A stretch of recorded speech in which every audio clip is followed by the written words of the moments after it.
listening to the Agent Survival Guide podcast, a podcast for today's insurance agents. Informing, educating, empowering, improving the way you do business in an industry that's anything but static. In today's episode, did you know that burnout doesn't always look like slowing down or quitting? Sometimes it looks quite different, which I did not know before talking to our guest today, Dan Spitale. He has created a framework that helps fight burnout and creates a strong foundation for success. Dan has a background in sales engagement and customer experience that he's mixed with what he's learned from sports and as a leader. Here's our conversation.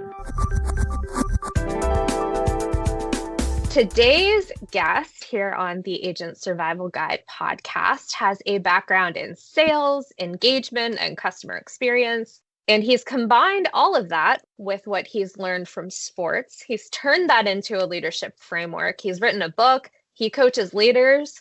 Welcome to the podcast, Dan Spitale. Thanks, Sarah. I appreciate the opportunity to connect with your guests and hopefully create some positivity for them. Definitely appreciate that. We love to hear about different frameworks and methodologies we can put into our strategies for how we approach sales or any other part of being in the industry. One of the things that we love to do here on the show, one of my personal favorite things, I love origin stories. So could you give us a little bit of your history and tell us about how you got to where you are today?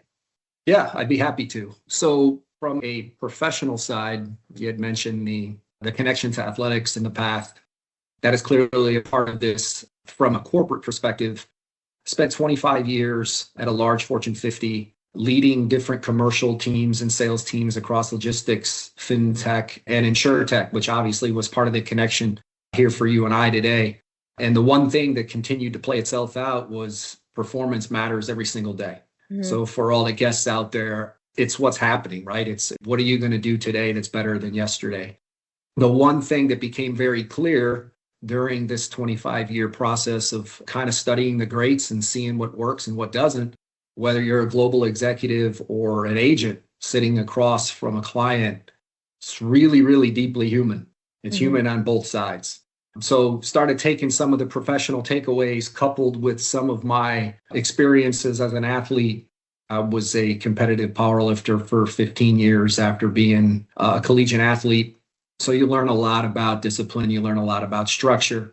So kind of blending all of that together, bringing in a little bit of a family element of it as well, started to really dig in, watching very talented people, both professionally and personally, burn out under pressure, even while producing. So the experience led me to putting some pen to paper, building the C.O.A.C.H framework, of which we'll talk a little bit about what that acronym represents and how it might connect to the audience. And it's really focused on helping leaders and professionals create foundations that are strong enough to sustain for both performance and purpose.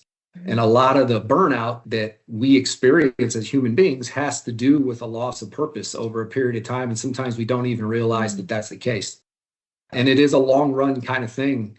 When you start thinking about industries like insurance, I personally spent about 20 years in the property and casualty space from an insurance perspective. And the teams that I led were brokers and agents working in the P&C space.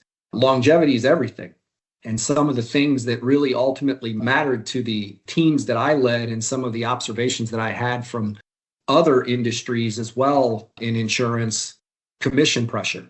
It's an everyday thing. It's a thought to the newest agent, to the most experienced agent. How do you handle rejection? You know, in sports terms, you have people making the Hall of Fame that fail 70% of the time. 3 for 10 gets you in the Hall of Fame. That's a tough pill to swallow when you're quote unquote, failing 70% of the time. So that rejection of how do we help keep people moving forward? And you're working in an industry where regulatory complexities change by the hour. It's no longer by the day, it's by the hour. From P&C onward, that is absolutely the case. And then basically the the trust from the client and vice versa. That is something that is absolutely earned, which we'll talk a little bit more about. And then just the volatility of income, kind of connect back into the commission pressure. These are some of the things that I started to see, play themselves out that led to isolation. You're kind of out on your own island. You're kind of putting yourself out there. You're not even really sure that you're out there. You don't know how you got there. And you hear this grind culture, right? And again, it seems somewhat counterintuitive for me to say this based on the fact that I'm anchoring to an athletic and a powerlifting career where that's really kind of a staple. But the grind culture from a business perspective is really oftentimes burnout in disguise. That's kind of ultimately what I have found as I've observed over 25 years, from an origin perspective, getting to where I'm at right now. Okay. Interesting. I don't remember if we had talked about this before, but I know one of the things that my mom used to always say, putting your nose to the grindstone or hitting the salt mines, like that's kind of what we think about when we're talking about work. You had mentioned that loss of where you're going, your passion, and what your job means to you, that factors into burnout. What do you specifically define as burnout? Yeah, I think it looks different for every person, Sarah, and you kind of dig back into, the upbringing, right? Like it matters. Everyone's upbringing is different. Some of it's very memorable. Some would prefer to forget it.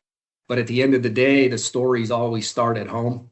And each person will handle it differently. But my experience in the insurance space in particular, and leading large teams, very diverse teams, cross-generational teams, burnout rarely looks like quitting. The people that are out there every single day working with clients and customers, they've gotten to where they're at, and quitting is not part of the equation. That's just not something that is in the DNA of people that are actually in any type of sales. So burnout rarely looks like quitting.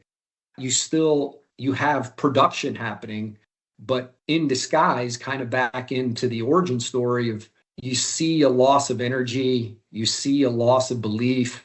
What is the connection to my mission? That's the purpose piece. And ultimately what happens is conversations start to feel transactional instead of meaningful.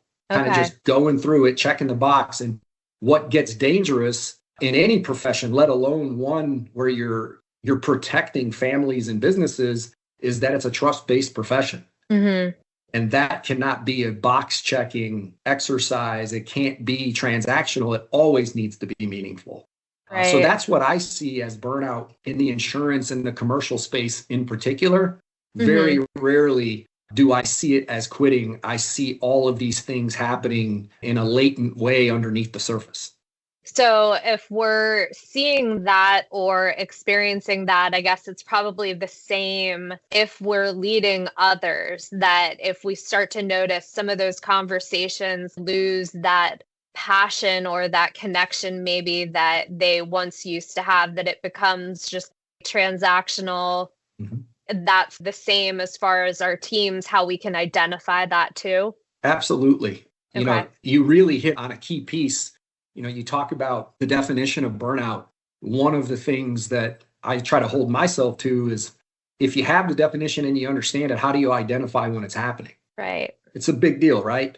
And you just mentioned a really good one, shorter client conversations. Okay. If you see and or feel, maybe observe a partner, and this kind of gets into coach a little bit as it is related to creating opportunity, you'll see shorter client conversations. You might see less follow-up, the avoidance of new prospecting. But that's back to the grind culture. That is a grind. Prospecting for new clients is a grind, even in this AI tech world.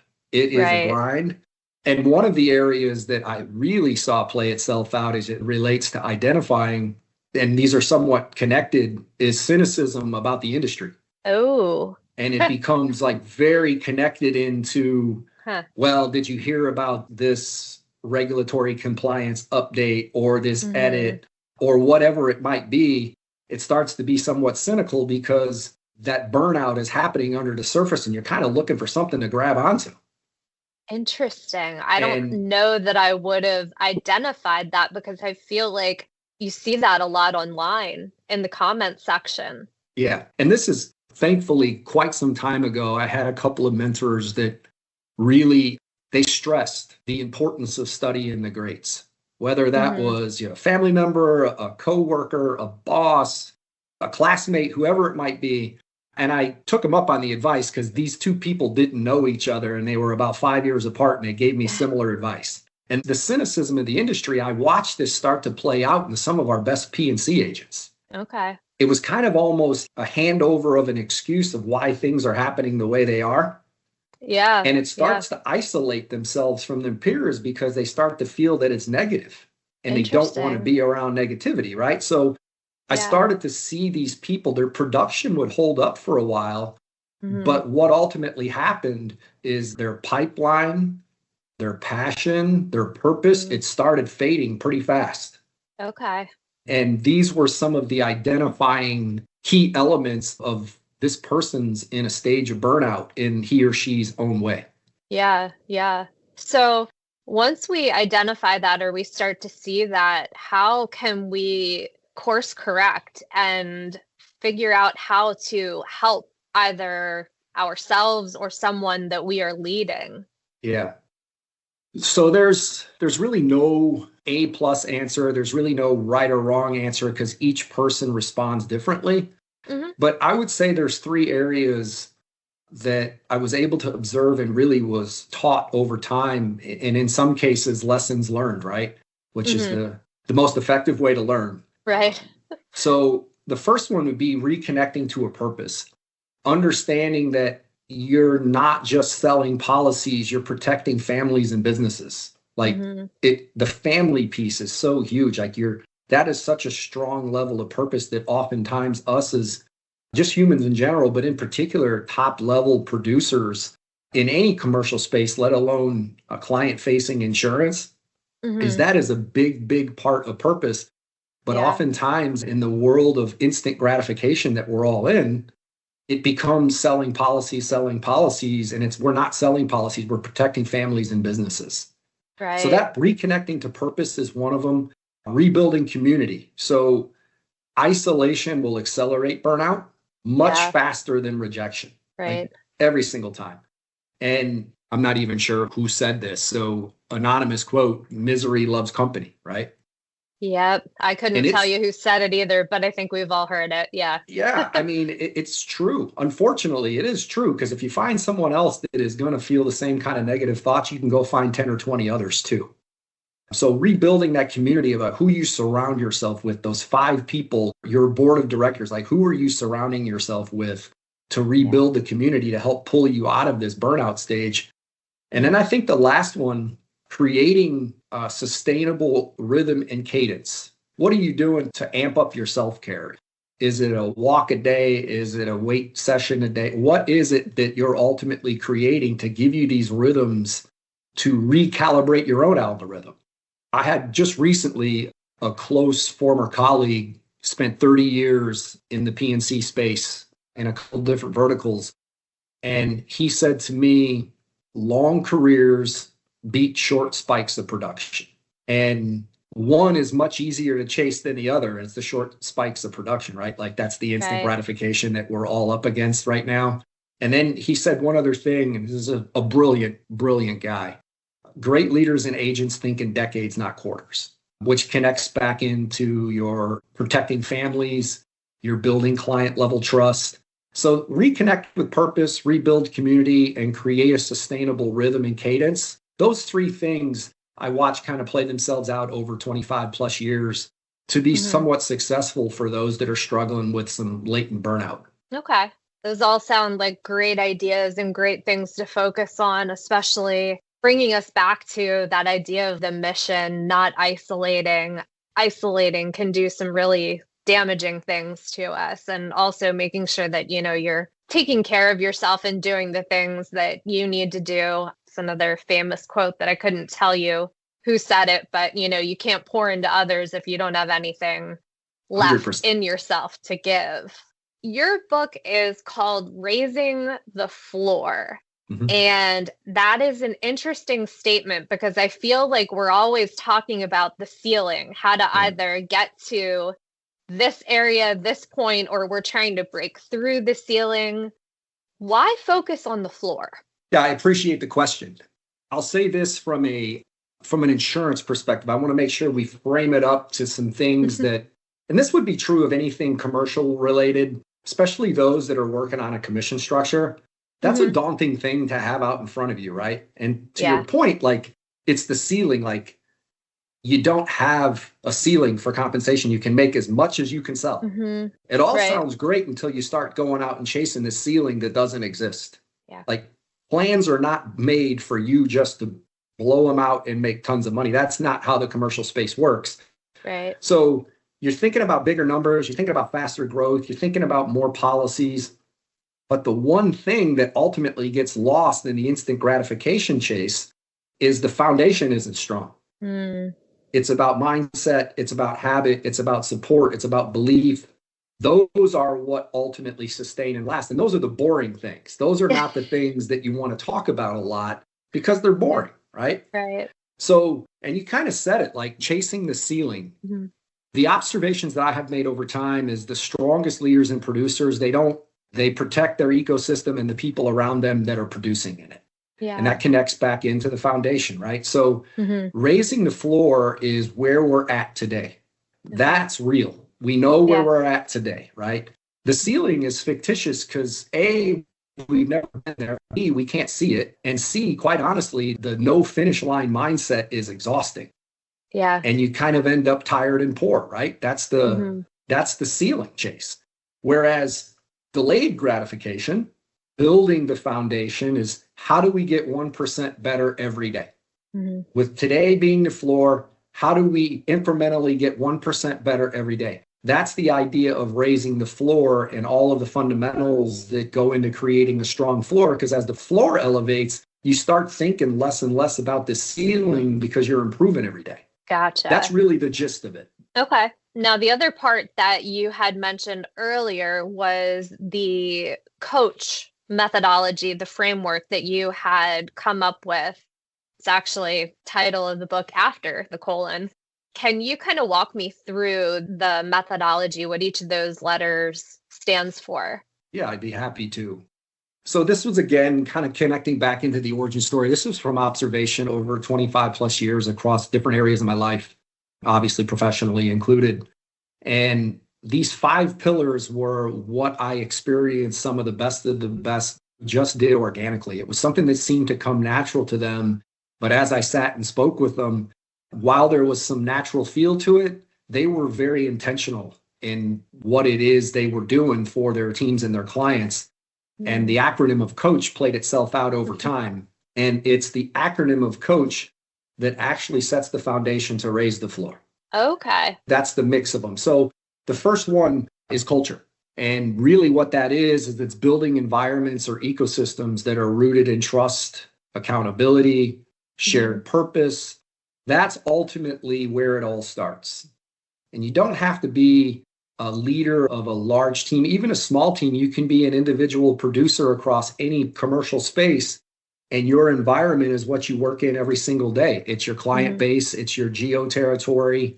The culture of which you're working is a vital piece of being able to raise the floor. And you'll have a culture one way or another. It's just highly advisable that you're intentional in building it the way that you feel needed. Otherwise, it will build itself organically, and oftentimes that doesn't end well. The O in C.O.A.C.H is for opportunity. And this is about creating pathways for others to grow, contribute, and succeed. And as it relates to the insurance space in general, it creates a deep-rooted purpose for others as to why the work matters. Okay. And it's connecting into the protection of a family, the protection of a business, and ultimately what that might mean to your own family. Right? So it's kind of paying it forward, taking these opportunities that you've earned, that you deserve, and helping to create that pathway for some that might follow you. Yeah. Whether it's We a love colleague doing or a that. family member. The A is one of my favorite, and it's also one of the most challenging because it takes a lot of time to get there. And in the world of instant gratification, it's difficult sometimes, and that's authenticity. Yeah. So lead with honesty, lead with clarity, and have the courage to be real. take the mask off, have the courage to be real. Because what I have found in any kind of sales space is clients buy trust before they buy coverage, like every single time. And when you're up against it, you're trying to take that compensation and that commission through this fictitious ceiling. Authenticity sometimes, and it's not even intentional. Oftentimes, sir, it's just something that kind of falls by the wayside because you're going, you got your head down, you're sprinting, and you got to get it done, right? Yeah. So that's a key piece of the coach model is authenticity, regardless if it's an individual producer or if it's a small, medium, large team. The second C is for confidence. Confidence is a force multiplier if we help each other get there. So it's to inspire belief that will elevate across an entire team or ecosystem. So kind of tying it into, well, coming from the P&C space, helping agents handle the rejection that they're going to get, not if, when they get it, and to keep serving and moving forward with a positive mindset. Right. Easier said than done. But again, kind of back to my baseball reference, you're going to fail 70% of the time, but that still gets you in the Hall of Fame. Yeah, which is wild. It is. It's so counterintuitive to anything that you ask somebody about success and they're not going to tell you 3 out of 10. Yeah, that's not what we've been programmed to think. No, not at all. So the confidence is a big piece. And if you're instilling confidence in me, Sarah, and I'm instilling confidence in that next person, that is really a force multiplier. And that is a really, really great island to put yourself out on with other people. The last one is super key to, I think, just being a good human being, right? And that's humility. So staying grounded, staying coachable, regardless of like how elite you are, how long you've been in the business, how much success you've had, remaining coachable and focused on serving something bigger than yourself. Yeah. Which ultimately connects into, again, your purpose from a professional perspective is you're protecting families and businesses, which when that's done in a successful way, you're taking care of your own too. Very true. So humility is a big piece, and it's super helpful in an industry that just has constant changes and is under such scrutiny nowadays. Yeah, definitely. It can be exhausting, but humility is a big piece. So that's really the 5 pillars of the coach model. And as those come together, I have seen the floor raise, and the conversations become a lot more about continuing to raise that floor and a lot less about chasing this fictitious ceiling, which is exhausting. Yeah. So out of all of those 5 different pillars, which one do you see most leaders struggle with? That is such a great question because it's playing itself out somewhere right now in front of a client. And authenticity under pressure. Okay. Even for those that, and again, I kind of go to the sport term, right? Cold as ice. When the game's on the line, you want he or she with the ball. They even feel it. To be themselves under pressure while it may not seem like it. So it's kind of like the analogy I would give is you see this duck that's floating on the water, right? And it looks like just kind of floating gracefully, and underneath they're paddling like crazy to stay afloat. Yeah. And that's what I would liken it to, is the elite of the elite are the ones that are paddling like crazy underneath. You just can't see it. And they're just, they're coasting gracefully. But even now in the world, again, of instant gratification, authenticity under pressure is a big one. When numbers matter, it's easy to become transactional instead of relational. But the long-term success in any space is always about trust and not tactics. Right. Absolutely. You've given us a lot to think about today. Quite honestly, this just makes me want to go and buy your book.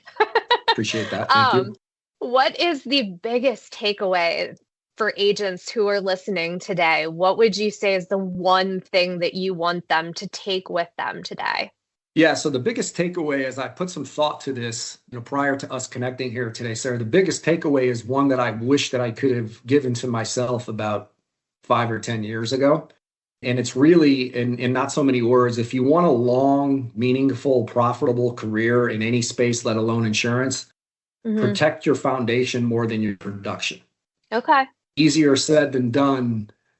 My experience of protecting the production is that it never lives up to what you hope it would be, which is a form of rejection and disappointment, right? Right. You end up burned out because you just can't reach that finish line. The no finish line approach and mindset is not one that I would recommend. Yeah. Some are phenomenal at it. And those people, they're inspiring to me because they can just go no finish line all day long. But Yeah. most can't. So protect your foundation more in your production. And then when the foundation's strong, you start to see the production seems a lot more sustainable instead of a lot more stressful. Okay. So one of my favorite quotes from Kobe Bryant is never get bored with the basics. That makes sense. It's boring, right? Right. You don't want to talk about that, let alone work on that instead of how I grow my commission. I get it. I do get it, having been in a producer role. But hindsight, 5-10 years back, if I would have had a head start on protecting the foundation, that will ultimately grow the sustainable growth and commission, I would have been a lot better off both personally and professionally. I think there's a lot of value in that because I think we can get ahead of ourselves. We can end up chasing what we think other people are doing or what we're supposed to be doing. But really, like you said, focusing on that foundation and on the basic things, that is what's going to sustain us and keep us going for a longer period of time. And this is definitely an industry where you're in it for the long haul. It is not something that you get into for, just a couple months or a year or something like that. And I think that there's a lot of discourse out there, not just in our industry, but with the concept of, hustle culture or grind culture, that there's this idea that there's like a formula that you can follow and you're going to be set up for success within like a month or however long it takes you to read, this book or that book. But the truth is, it's really not that simple. Be great if it would be, but that's why not everybody is able to make it, to the level that we're kind of talking about. Yeah, it's well said. That was my experience. You heard me mention that the no finish line mindset. And I'll just connect the dot really quickly. Each year coming into business planning, whatever it might be, some of the things I used to do with my team is we used to pick our one defining word for the year. Okay. That word was going to be our defining word with everything that we did. In some capacity, it was going to be connected to what we were doing. Okay. And we'd also come up with a team mantra that was really kind of more of a rallying cry. And hands down, the most talented, high energy person that we had on a team it was a large team, 300 globally. This person, she was heads and shoulders above anybody when it came to talent and energy. And everyone submitted their idea for a team mantra, right? It's how we kind of connected as a culture. And she submitted no finish line. Okay. And I had to speak with her, and I love where you're at with it. Yeah. But 99% of the peers that are out there, A, they won't connect to it at all. And B, even if they did, they're not going to be able to keep up with you. So we had to kind of had to let her know that this is an awesome idea. And if we had a team full of that, sky's the limit.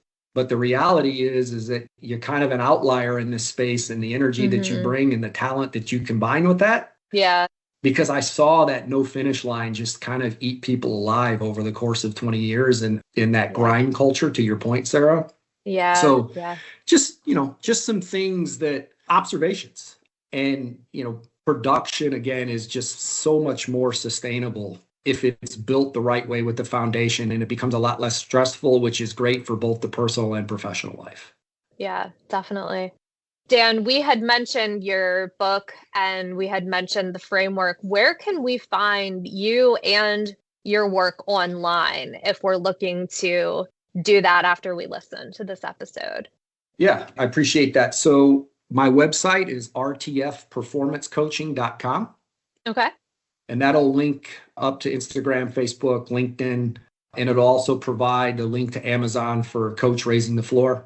Okay. Short 50-page foundational read, and it's really just all about the person and what the reader makes of it. But yeah, rtfperformancecoaching.com will link up all that for you. Okay. We will have that in the episode notes as well. anything else you would like to leave us with? Any other final thoughts that you have for us today? First of all, thanks for having me. Certainly Absolutely. enjoyed Thank being you here. for being here.